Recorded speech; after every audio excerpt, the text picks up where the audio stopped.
Réveil musclé pour une partie des habitants de Châlons-en-Champagne. Sous leurs fenêtres, 300 hommes se disputent la ville et le silence n'est pas la priorité. Ça m'ennuie un petit peu parce que j'ai des cours dans mes locaux, mais ça va pas durer longtemps.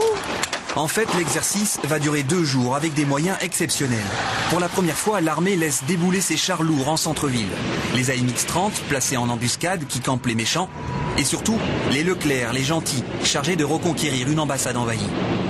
Au milieu, des dizaines d'observateurs, notant ce qui marche et surtout ce qui ne marche pas dans la doctrine d'intervention en milieu urbain. Les grands affrontements en plaine, c'était le scénario type de la guerre froide. Désormais, les tensions, les affrontements ont lieu en agglomération.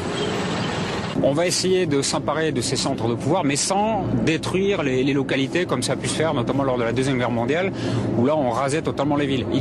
C'est plus du tout dans notre logique actuelle. Alors les Chalonnais en profitent.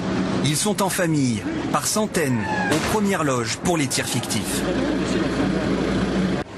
Les militaires, eux, sont moins à la fête, surtout les pilotes. À eux la manœuvre de 56 tonnes d'acier au milieu d'une circulation automobile volontairement maintenue pour les exercer. On n'a surtout pas le droit à l'erreur parce que ça ne pardonne pas, on ne sent rien du tout avec les chenilles. On peut monter sur un trottoir, écraser une personne, toucher une voiture, on ne sent rien du tout. Les tacticiens vont maintenant dépouiller toutes les données de ce jeu de rôle grandeur nature pour affiner leur scénario d'intervention.